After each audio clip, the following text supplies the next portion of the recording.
Hello students and my friends, welcome to Bani Netshala. Today I am talking about Victorian literature.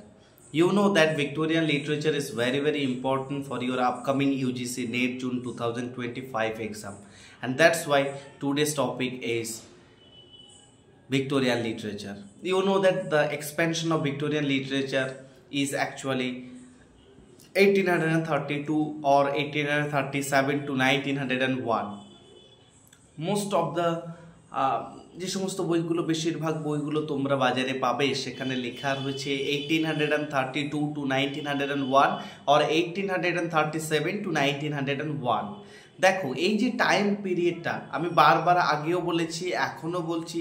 দেখো যে আমরা যখন সাহিত্য পড়তে চলেছি বা সাহিত্যের ইতিহাসের দিকে আমরা দেখছি হিস্ট্রি অফ লিটারেচারের ক্ষেত্রে like history of British literature কিংবা হিস্ট্রি অফ ইন্ডিয়ান লিটারেচার কিংবা হিস্ট্রি অফ এনি যে কোনো লিটারেচারের ক্ষেত্রে কিন্তু সেক্ষেত্রে যে পিরিয়ডটাকে ভাগ করা হয়েছে, যে লিটারেচারটাকে আমরা ডিভাইডেড করেছি, সেগুলোর ক্ষেত্রে একটু দেখো যে সেই ডিভিশনগুলো কিন্তু আমরা একদম যে সময় দিয়ে স্টার্টিং হচ্ছে সেই সময়ই আমরা বলবো যে এইখান দিয়েই শুরু হয়েছে তেমনটা কিন্তু না।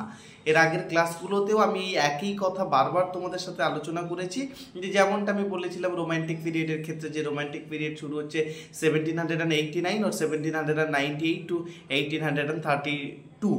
ওকে, তো এই যে 1798 বা 1789 সাল থেকে যে স্টার্ট হচ্ছে, দেখো এই জায়গার ক্ষেত্রে আমি বলেছিলাম দেখো এক্স্যাক্টলি এই যে 1789 খ্রিস্টাব্দে ফ্রেঞ্চ রেভলিউশন থেকেই যে স্টার্ট হলো তা কিন্তু বা বিষয়টা ঠিক তেমনটা নয়, বরং আমরা এটুকু বলতে পারি এর গোড়াপত্তনটা অনেকটা আগে কিন্তু সংগঠিত হয়েছে। সেক্ষেত্রে আমরা সবাই জেনে থাকবো যে ভিক্টোরিয়ান পিরিয়ডের লিটারেচারের কথা যদি আমরা যখনই বলবো দেখবো রোম্যান্টিক পিরিয়ডে কিন্তু তার গোড়াপত্তন হয়েই গেছে। কেমন? যেমনটা তোমরা একটু ভালো করে খেয়াল করলে দেখবে যে রোম্যান্টিক পিরিয়ডের লিটারেচার বা প্রি রোম্যান্টিক পিরিয়ডের লিটারেচারের কথা যখন আমরা আলোচনা করছি সেক্ষেত্রে কিছু ক্ষেত্রে আমরা দেখছি ইন্ডাস্ট্রির কিছু ব্যাপার রয়েছে। আচ্ছা, ইন্ডাস্ট্রিটা কেন আমি বেশি জোর দিচ্ছি? কারণ Victorian period is totally based on industrial revolution, এবং এইখানে ভিক্টোরিয়ান পিরিয়ডের যে সাহিত্যগুলো বা যে লিটারি কন্ট্রিবিউশনসগুলো অ্যাকচুয়ালি তৈরি হয়েছিল দ্যাট টাইম, ওই লিটারি কন্ট্রিবিউশন অ্যাকচুয়ালি কি বলবো তার যে বেস ছিল সেটাই কিন্তু হচ্ছে social issue. That means industrial রেভলিউশনের ফলে কিন্তু সোশ্যাল ইস্যুটা আরও বেশি জোরদার হলো, কারণ ইন্ডাস্ট্রিয়াল রেভলিউশন কিন্তু এসে প্রোলেটেরিয়ানস বা বুর্জুয়াইজি এদের কিন্তু সৃষ্টি করলো। এর ফলে সেখানে দুটো গোষ্ঠীতে অ্যাকচুয়ালি ভাগ হয়ে গেল। একটাকে আমরা বলছি মালিক গোষ্ঠী, একটাকে বলছি শ্রমিক গোষ্ঠী। শ্রমিক গোষ্ঠী কারা? যারা কাজ করছে, শ্রম দিচ্ছে, দোজ আর কল্ড অ্যাজ শ্রমিক গোষ্ঠী সরি। অ্যান্ড যারা কিন্তু মালিক অর্থাৎ তারা কিন্তু কোনো একটা ইন্ডাস্ট্রির মালিক। যেক্ষেত্রে আমরা রাচেল কার্সন কিংবা যখন আমরা যে সমস্ত প্রি রোম্যান্টিক পিরিয়ডের রাইটার রয়েছে যেমন গথিক রোম্যান্সের ক্ষেত্রে যদি একটু দেখি তো সেক্ষেত্রে দেখবো ইন্ডাস্ট্রি কিন্তু একটা বেশ আপরাইজিং চলছে। তো ভিক্টোরিয়ান পিরিয়ড আমরা স্টার্ট বলছি 1837 বা 1832 থেকে 1901, কিন্তু এর শুরুটাই বা সূত্রপাতটা কিন্তু অনেকটা আগেই সংগঠিত হয়েছে। কেন?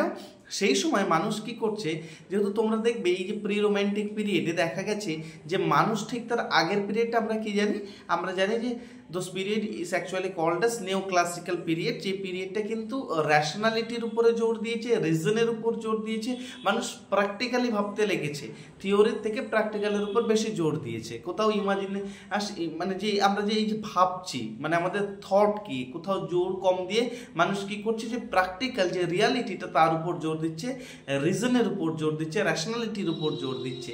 এর ফলে তারা যে জায়গাটাই তৈরি করেছে সেই জায়গাটা এমন একটা জায়গা তৈরি করছে যেখানে তারা ইন্ডাস্ট্রিকে আনছে, সায়েন্টিফিক ডেভেলপমেন্ট করছে।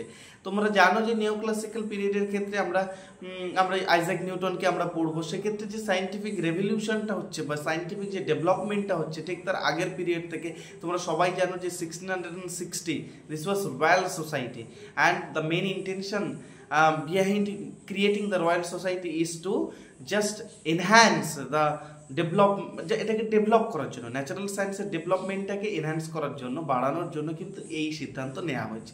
এখন গুরুত্বপূর্ণ প্রশ্নটি হলো এই যে তাহলে আমাদের কাছে সবাইয়ের কাছে এইটা পরিষ্কার হলো যে কখন দিয়ে যদি আমরা বলি ভিক্টোরিয়ান পিরিয়ড শুরু হয়েছে, ভিক্টোরিয়ান পিরিয়ড কিন্তু রোম্যান্টিক পিরিয়ডে শুরু হয়েছে যখন ইন্ডাস্ট্রি এসে গেছে। ইন্ডাস্ট্রি এসে গেছে, মানুষ কি করছে, মানুষ গাছপালা কেটে ফাঁকা জায়গাগুলোতে কি তৈরি করছে, বড় বড় ইন্ডাস্ট্রি তৈরি করেছে।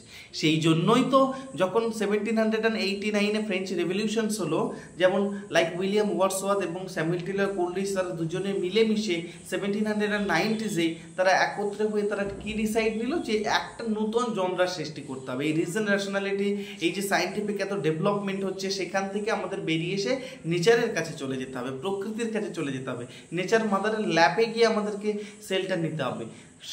সেই জায়গায় দাঁড়িয়ে আমরা বলতে পারি যে তখনই কিন্তু অ্যাকচুয়ালি ইন্ডাস্ট্রিয়াল রেভলিউশনটা কিন্তু সংগঠিত হচ্ছে। এবার দেখো ইন্ডাস্ট্রিয়াল রেভলিউশনটা যখনই আমরা যদি সেটাকেই মেন ইস্যু বা মেন আমরা যদি সেটাকেই প্রমিনেন্ট হিসেবে ধরি, দেখো সেটাই কিন্তু ভিক্টোরিয়ান পিরিয়ডে এসে ঘটছে। যার জন্য কিন্তু আমরা বলছি ভিক্টোরিয়ান পিরিয়ডকে আমরা কি বলছি, the age of industrial revolution. So এইখানে একটা মজার বিষয় হলো যে এই যে ভিক্টোরিয়ান পিরিয়ড রয়েছে, এইখানকার মেন প্রমিনেন্ট কি ফিগার কে রয়েছে, সেখানে আমরা দেখব কে রয়েছে, সেখানে কুইন ভিক্টোরিয়া রয়েছেন। দেখো এই ক্ষেত্রে কিন্তু একটা এই যে কুইন বা কিং যারা রয়েছে তারা কিন্তু যে গডের রিপ্রেজেন্টেটিভ হিসেবে কাজ করছে, সেটা কিন্তু আমরা এক্ষেত্রে দেখতে পাবো।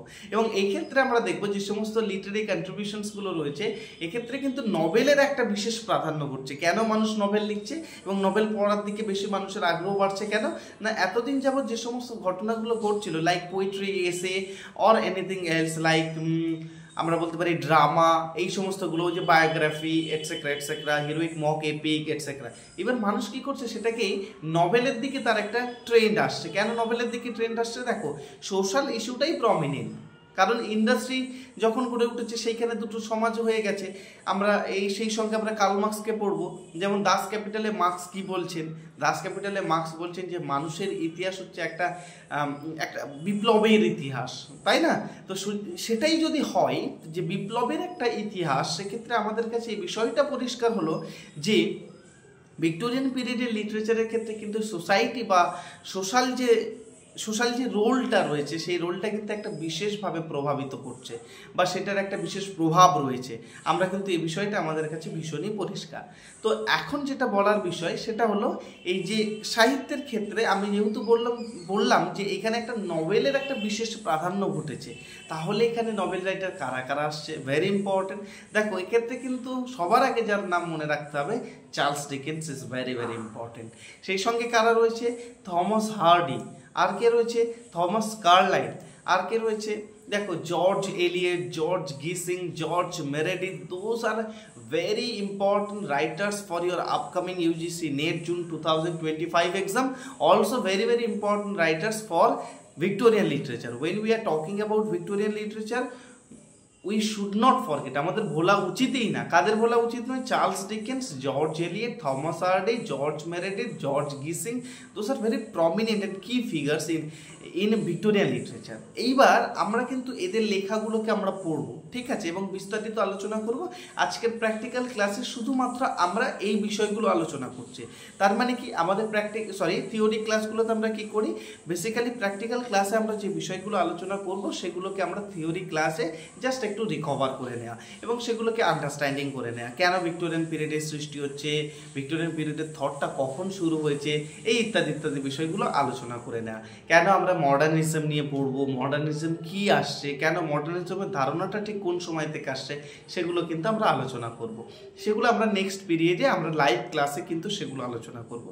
আর একটা সুখবর আরও একবার তোমাদের জানাচ্ছি, তোমরা ইতিমধ্যে জেনেছো যে আমার শর্ট ভিডিও থেকে যে I have got permission from YouTube to go for live streaming. That's why আমি কিন্তু এই লাইভ স্ট্রিমিংয়ে তোমাদের সাথে ক্লাস করতে আসছি এবং সেই জন্য তোমরা সবাই প্রিপেয়ার থেকো। এবং লাইভ স্ট্রিমিংয়ে ক্লাসের ফলে কি হবে, আমি যে বিষয়গুলো তোমাদের সামনে তুলে ধরবো সেখান থেকে একটা ইন্টারাকশন হবে। দেখো সেখানে তোমরা আমাকে কোয়েশ্চেন করতে পারবে, লাইভ কোয়েশ্চেন করতে পারবে। আমি সেই প্রশ্নগুলোকে দেখে, তোমাদের সেই চ্যাটগুলো বা মেসেজগুলোকে দেখে, কমেন্টসগুলোকে দেখে I try to give anything যতটা সব থেকে বেশি পরিমাণে দেওয়া যায় আমি সেটার দিকেও চেষ্টা করব। দেখো সেই জন্য আমি বলছি, যখন আমরা ভিক্টোরিয়ান লিটারেচার পড়ছি তাহলে আমাদের নভেল পড়তে হচ্ছে, নভেলের পাশাপাশি আমাদেরকে পোয়েট্রির উপর জোর দিতে হচ্ছে। যখন আমরা পোয়েট্রির উপর জোর দেওয়ার কথা বলছি, কোন কোন লেখকের উপর জোর দেব, ভেরি ইম্পর্টেন্ট। দেখো আমরা কিন্তু স্টার্ট করব Elizabeth Barrett Browning, then Robert Browning, then Tennyson, then we have Matthew Arnold, very important writer. Those are very important writer. Now আমি যে বিষয়টা তোমাদের কাছে বলতে চাইছি যে ম্যাথিউ আর্নল্ডকে যখন আমরা পড়ছি, কেন ম্যাথিউ আর্নল্ডকে পড়ব? দেখো ইজ আ প্রমিনেন্ট ফিগার, কিন্তু এই ম্যাথিউ আর্নল্ডের কোন কোন লেখাগুলো বেশ গুরুত্বপূর্ণ, সেই লেখাগুলোর পাশাপাশি কিন্তু তার মেজর রাইটিংগুলোর পাশাপাশি আমরা কিন্তু মাইনর রাইটিংগুলোকে দেখবো। যেমন মেজর রাইটিংয়ের কথা আমি যদি একটু তোমাদের সঙ্গে আলোচনা করি, সেক্ষেত্রে তোমাদের সবারই মনে রয়েছে যে আমরা ম্যাথিউ আর্নল্ডের কিন্তু culture and anarchy very important, এটাকে দেখতে হচ্ছে। এছাড়া আমাদের ডোভার বিচ পড়তে হচ্ছে, স্কলার জিপসি পড়তে হচ্ছে, থাইরেসিস পড়তে হচ্ছে, এটসেট্রা যখন আমরা ম্যাথিউ আর্নল্ডকে পড়ছি। দেন তারপর আমরা টেনিসনকে পড়বো, সেক্ষেত্রে আমাদের সেটাও পড়তে হচ্ছে। টেনিসনের সাথে আমরা রবার্ট ব্রাউনিং পড়বো, রবার্ট ব্রাউনিং এর ক্ষেত্রে তোমরা যেন Fra Lippo Lippi, then Porphyria's lover, then my last duchess, okay, Sordello, those are very important.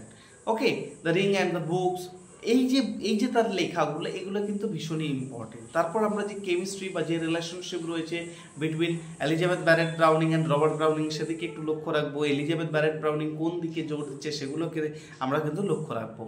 নভেলের ক্ষেত্রে যখন আমরা আসছি, সেই সঙ্গে সঙ্গে একটু প্লের দিকেও আমরা আসবো। অস্কার ওয়াইল্ডের প্লেগুলোকে আমরা লক্ষ্য করবো, ইসি সুইনবার্নের প্লেগুলো লক্ষ্য করবো, ইত্যাদি বিষয়গুলোকে। তাহলে মূলত এই বিষয়গুলো নিয়ে আমরা আসছি আমাদের থিওরি ক্লাসে, হুইচ ইজ রিয়েলি এটা আমাদের থিওরি ক্লাস। তো এই থিওরিগুলোকে নিয়ে আমরা আসছি আমাদের প্র্যাকটিক্যাল ক্লাসে, এবং সেটা তোমরা জানো লাইভ স্ট্রিমিংয়ের মাধ্যমেই হবে। তো সেই জন্য বলছি, আবারও বলছি, তোমরা সবাই লাইভ স্ট্রিমিংয়ে জয়েন করো এবং পার্টিসিপেট করো, নিজেদের আইডিয়াগুলোকে আরও ডিটেলে আরও জানো, এবং আইডিয়াগুলোকে যেখানে যদি কোনো জট থাকে, কোনো ভুলভ্রান্তি থাকে, সেগুলোকে ক্লিয়ার করো। That's R very important. So আজকে ক্লাসটি এই অবধি। This was my theory class, এবং প্র্যাকটিক্যাল ক্লাসে তোমাদের সাথে দেখা হচ্ছে লাইভ স্ট্রিমিংয়ের মাধ্যমে।